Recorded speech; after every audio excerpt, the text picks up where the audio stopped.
I want to tell you about the universe. What it is, how it came to be, what its building blocks are. I want to tell you how the future creates the past, which then creates the future. But first, I want to tell you about crystals. You might be surprised to know that a crystal isn't an expensive piece of glass or a chandelier in some fancy dining room. The word crystal simply means a pattern that is periodic. Look at this checkerboard pattern. See how it continues to spread out infinitely in each direction? That means it's a periodic pattern. So that's a two-dimensional crystal. This is another two-dimensional crystal. And this is another. You can also have three-dimensional crystals. By the way, this 3D glass is called crystal because its atoms are actually arranged in a crystalline pattern.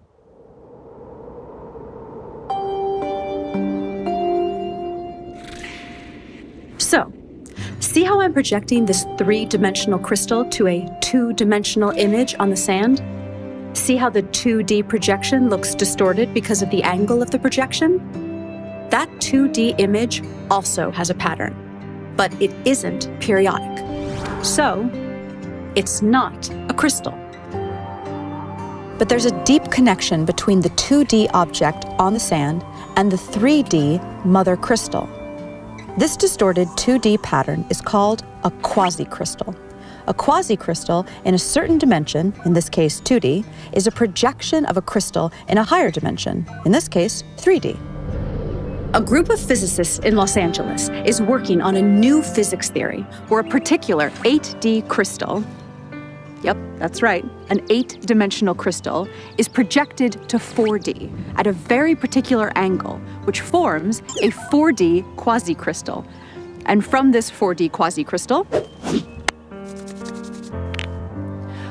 they derive a 3D quasi-crystal, which they believe is the fundamental substructure of all of reality. This 3D quasi-crystal has a fundamental building block, a tetrahedron, which is a three-dimensional equilateral triangle. The size of each edge on this shape is the smallest possible length that can exist. This is called the Planck length. It's 10 to the 35 times smaller than a meter. So you know how your TV screen is broken down into building blocks called pixels? A pixel is the smallest possible indivisible unit of the 2D screen. So think of reality as your TV screen, but in 3D. And think of the tetrahedron as a 3D pixel, the smallest possible indivisible unit of reality. The tetrahedra in the quasi-crystal combine with other tetrahedra, using complex mathematical rules, to fill up all of the space in the universe.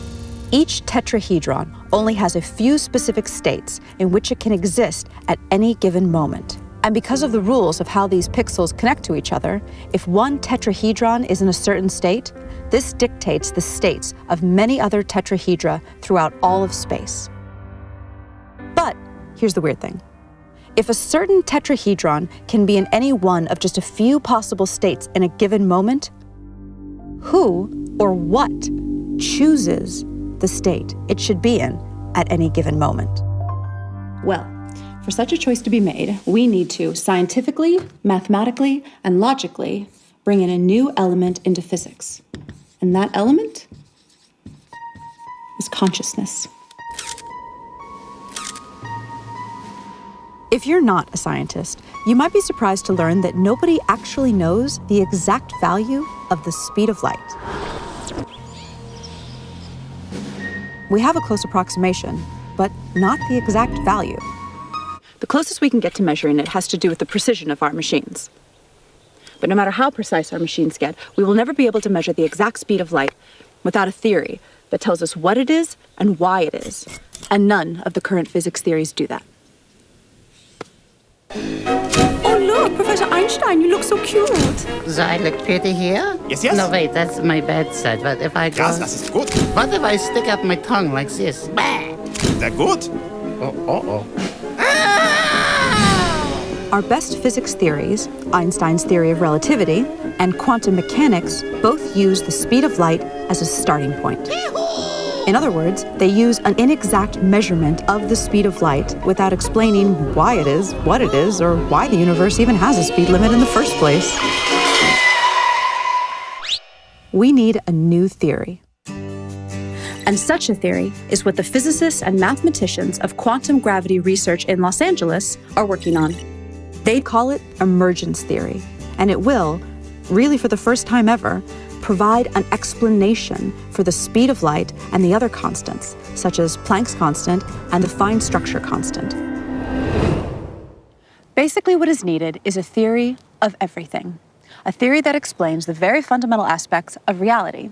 String theory, which once held a lot of promise for possibly being a successful theory of everything, has not made any successful predictions. And regardless of predictions, the theory itself isn't actually a theory of everything. It's just not, because it can't explain the speed of light or the other constants. Quantum mechanics and general relativity, on the other hand, do make good predictions, but they don't explain the fundamental constants either. Professor Einstein, why does the speed of light have the exact value that it does? Well, to put it plainly, security!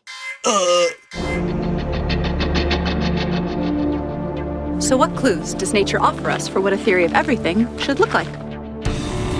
We've identified 7. Information, causality loops, non-determinism, consciousness, pixelation, E8 crystal, and the golden ratio. A growing number of physicists are saying reality is made of information. What does that even mean? Well, information is meaning in the form of symbolism. A language or code provide this kind of information conveying symbolism. A very different type of symbol is one that represents itself. Geometric symbols can do that. A cube can represent love, if we say it does, or it can represent, really with minimal subjectivity, itself. Could there be a language or code made out of geometry? What type of information would such a language express?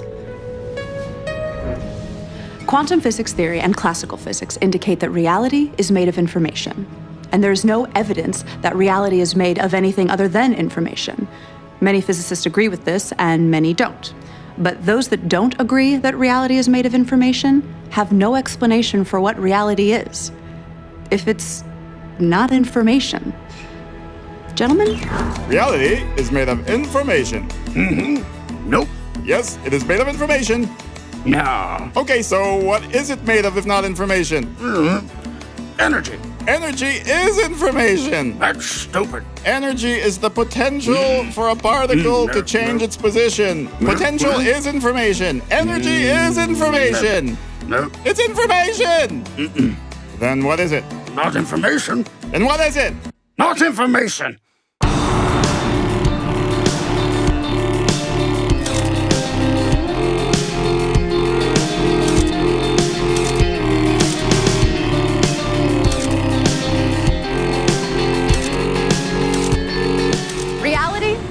Geometric. A geometric language in the form of geometric symbolism, the type of symbols that represent themselves, might explain how a geometric reality can be made of pure information. Information implies meaning, but what is meaning? Meaning is a comparison. That's what we do. But we do it so fast, we don't realize we're doing it. We look at something and we match it to something from our database. We say, that is a crosswalk. That is a building, not a crosswalk. That is a window, not a building. So meaning is the perception of something relative to something else. So therefore, meaning is subjective and requires choice. Can we get some dramatic music here?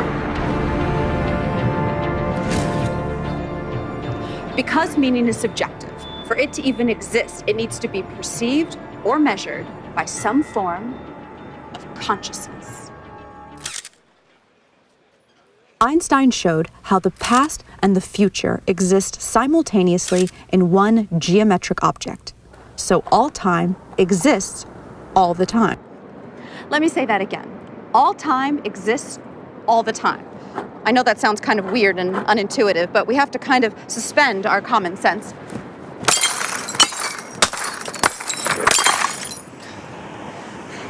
And accept that mathematically, and according to the best physics formulas we have, that actually makes sense.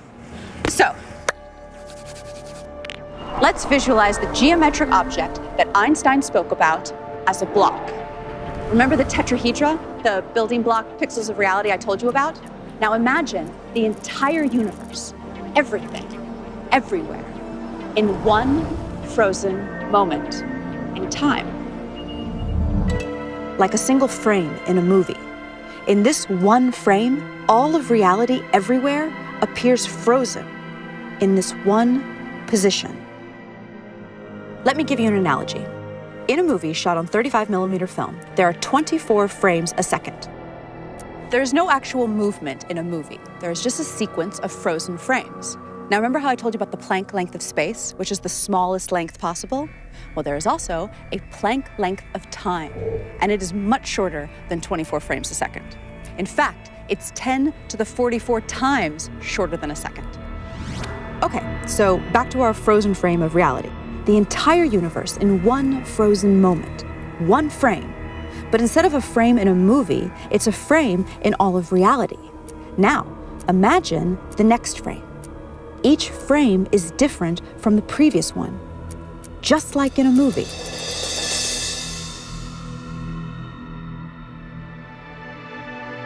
See how all frames exist in Einstein's space-time all at once? Okay, now here's where things get really, really weird. We assume that the past influences the future. That's how we appear to experience reality. But when you look at this block, why would one side be the past and one side be the future? Why go left to right and not right to left? Why can't the future influence the past? Take away the names past and future if that helps you think of this concept. So what if the past influences the future and the future influences the past in an endless feedback loop? So then the question is, which part of the past is influencing which part of the future and vice versa? And the answer is, all time is affecting all time, all the time. Ay, I need a drink.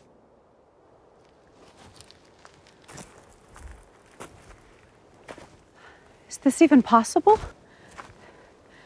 Can me 20 years from now influence me now, just as I influence her?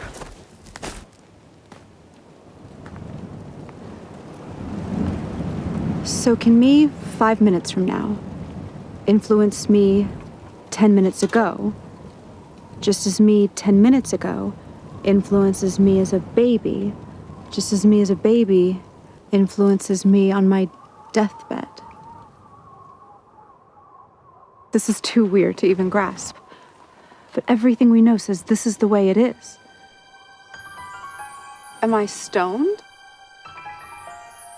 Okay, so if every moment is co-creating every other moment, both forward and backward in time, then reality would be this massive neural network spanning space and time. This type of network would have one even way stranger quality than anything we've talked about so far. It would be its own creator. But the fact that all time exists all the time does not mean that the future is written in stone, and we're some kind of programmed animation or something. That's what they used to believe, though. Years ago, it was popular to believe in the somewhat bummer idea of reality being a deterministic program playing itself out. Light is scattered by electrons and bounced off electrons. The famous double-slit experiment ruled out determinism. Look it up if you've never heard of it. It's wild and is one of the cornerstones of modern physics. But for now, take my word for it. It ruled out determinism and ushered in a new era of non-determinism, or basically, free will. So, how does free will work? One of the most surprising discoveries of quantum physics is that reality only exists when it is observed. That literally, particles do not exist until they are observed. famous physicist John Wheeler, he's the guy who came up with the term black hole, says that reality is made of information, which is created by observation. The observation must be made, he says, by something conscious. And Nobel Prize winner Frank Wilczek said that quantum theory is contentious and obscure, and that it will remain that way until someone constructs, within the formalism of quantum mechanics, an observer, a model entity whose states correspond to a recognizable caricature of conscious awareness. An entity, an observer. So Frank Wilczek is basically talking about an entity, not necessarily a human being or an animal, that is capable of generating information by observing and measuring. But what would that conscious entity be? Well, we definitely know that consciousness exists in the universe. I mean, at least in us humans, right? I mean, I'm conscious, you're conscious, he's conscious, I think. I'm conscious. I'm conscious.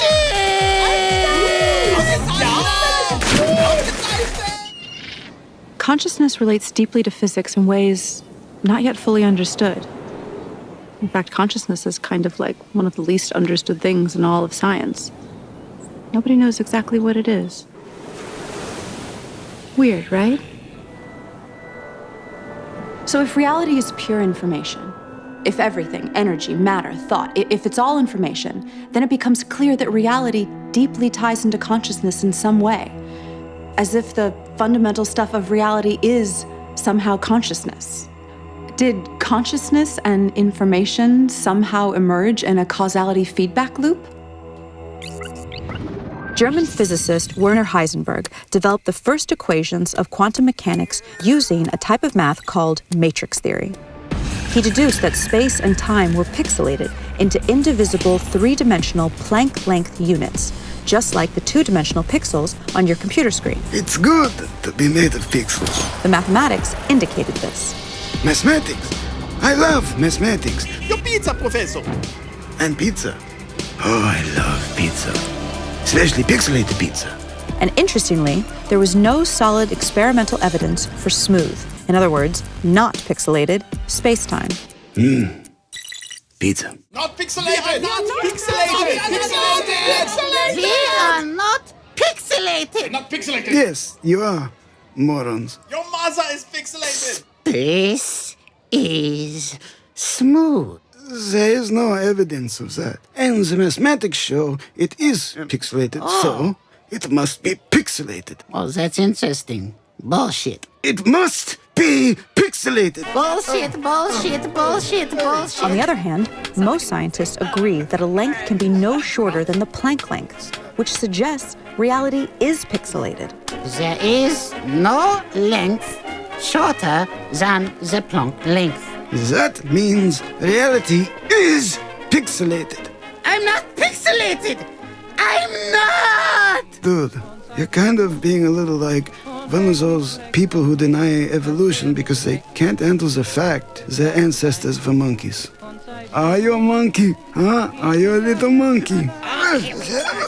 We believe that until a quantum gravity theory of pixelated spacetime is discovered, the issue will remain confusing for everyone. What type of geometric code would describe a pixelated reality? 80 years of smashing particles together in particle accelerators, such as the famous Large Hadron Collider in Geneva, have given us a strange clue that all the fundamental particles and forces convert into one another. Like they literally transform from one to the other, according to a process called gauge symmetry transformation. And all of these conversions correspond to a shape. And not just any shape, an 8-dimensional shape. Now this shape forms a crystal.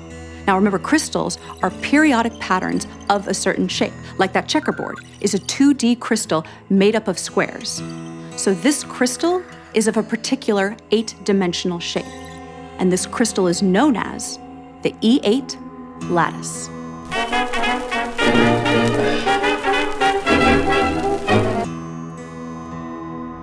To generate that 3D quasicrystal, the substructure at the pixelated fabric of reality, we project this 8D crystal to 4D.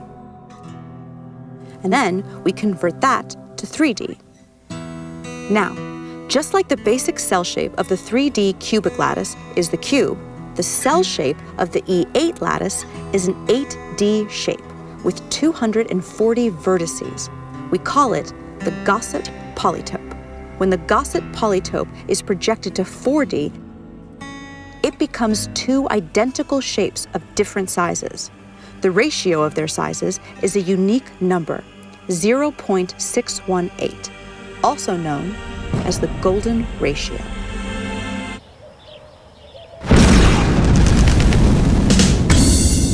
The golden ratio may be the fundamental constant of nature. It is a ratio that is fundamental to circumscribed equilateral triangles, and it's weirdly ubiquitous in the universe, appearing everywhere from the quantum to celestial scales. Ever so interestingly, it appears in black holes. I don't want to fly into a black hole! I wish I never realized your existence!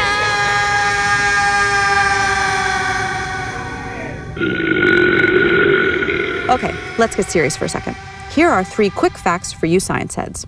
The golden ratio is the precise point where a black hole's modified specific heat changes from positive to negative. And it is part of the equation for the lower bound on black hole entropy.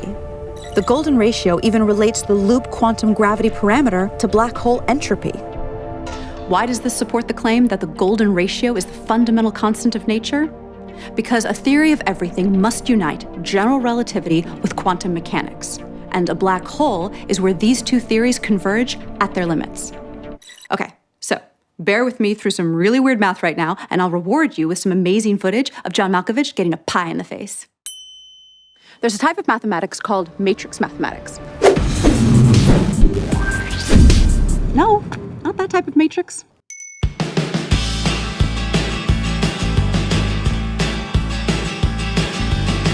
Matrix math is the type of math that quantum physics uses in its formulas. Without getting too technical, this is an example of a matrix. A matrix is just a group of numbers that are arranged in columns and rows. And there's a certain amount of combinations for these numbers inside the matrix. Like if a matrix has 4 numbers inside it, there are 24 different possible combinations for those 4 numbers. Quantum mechanics uses matrices that are binary, so they only contain various combinations of 2 numbers. Each of these combinations of numbers has a value. It's called an eigenvalue. Some eigenvalues are called trivial. These are values like 1, 2, and 0. And some are called non-trivial. And those are all sorts of more complex-looking numbers. So, here's the interesting part. Where's that interesting part? Oh, yes, here. The highest probability non-trivial eigenvalues that show up in binary matrices are, ready for this, the golden ratio and -1 over the golden ratio.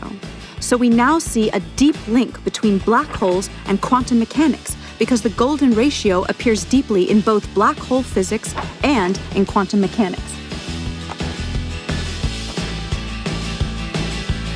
Okay. Good job bearing with me. So, here's your reward. John Malkovich getting a pie in the face. No, no. But I'm not John Malkovich. Pie! The golden ratio appears to startling accuracies in many other ways throughout the universe in scales both large and small. It is so prevalent that its existence simply cannot be looked at as coincidental.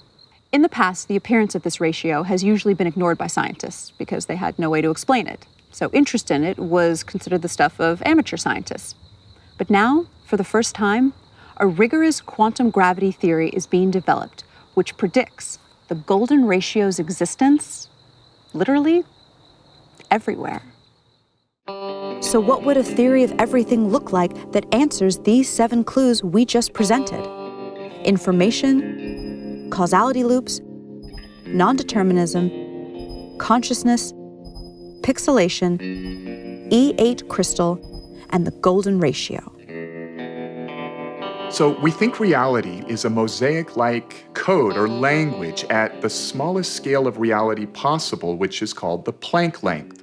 Particle accelerator data tells us that all particles and forces relate to one another according to a higher dimensional crystal called the E8 lattice. But reality appears to be 3D. So we project a slice of this E8 crystal down to 3D, which produces a quasi-crystal code or language. And that allows these geometric symbols to build up to the ordinary world of particles and forces that we see around us. Now, this geometric language has rules, but it also has syntactical freedom like any language. And that requires some notion of a chooser to choose the free steps in the language. Now, the notion of randomness doesn't work so well when it comes to codes because meaning starts to break down. Besides, there's no decent experimental evidence for randomness in nature in the first place. A universal collective consciousness is one answer, but that sounds new age and religious. Now, nowadays, a good number of physicists discuss the idea that our whole universe is actually a code-based simulation in some fantastically powerful quantum computer in another universe. Now, if true, then by the same logic, that other universe where the computer running the simulation of our universe is would also supposedly be a simulation in another universe. So the idea is a little shaky, but it's being discussed seriously by a lot of credible people. But it turns out that a universal collective-like consciousness of some sort may be physically inevitable. Now, we don't need to anthropomorphize this idea or make it religious or spiritual. To follow why, let us start with the idea of the collective behavior of cells in your body, each a single-celled microbe living its life. A long time ago, only this sort of cellular life form existed here on Earth. These little guys were not too smart, but they did choose what direction to swim and could chase nutrients, reproduce, and run from dangerous things. They made choices with their very simple systems of environmental awareness and desire to survive. Then they self-organized into colonies that were smarter as a group and had more environmental awareness than the individuals. Eventually, animals such as humans emerged. Sophisticated forms of awareness and consciousness now float on an ocean of 37 trillion living cells, self-organized as a human being. It is specifically the laws of physics that caused electrons and quarks to self-organize into 81 stable atoms, and from there, into human consciousness. And physics places no upper limit on the amount of energy and matter that can self-organize into conscious systems. Physics allows the possibility of all the energy in the universe to eventually convert into a single conscious system that is itself a network of other conscious systems, a massive, technologically based collective consciousness. Given enough time, anything that can happen will eventually happen. By this axiom, this system of universal consciousness has already emerged somewhere in the frames of space-time ahead of us. Because it is possible, it is inevitable. In fact, according to the evidence of retrocausality time loops, that inevitable future is co-creating us right now, just as we are co-creating it. When humanity discovers the theory of everything, it will usher in a new age of prosperity. For example, clean, cheap energy, leading to the eventual elimination of poverty. As a nonprofit, Quantum Gravity Research relies on crowdfunding to support our scientific progress. Even a $5 donation is meaningful and moves this mission forward. To participate in the adventure, visit quantumgravityresearch.org and click on Support Our Work. And please spread the word by sharing and posting this video, and follow the journey on Facebook, Twitter, and Instagram. Visit quantumgravityresearch.org to get more information.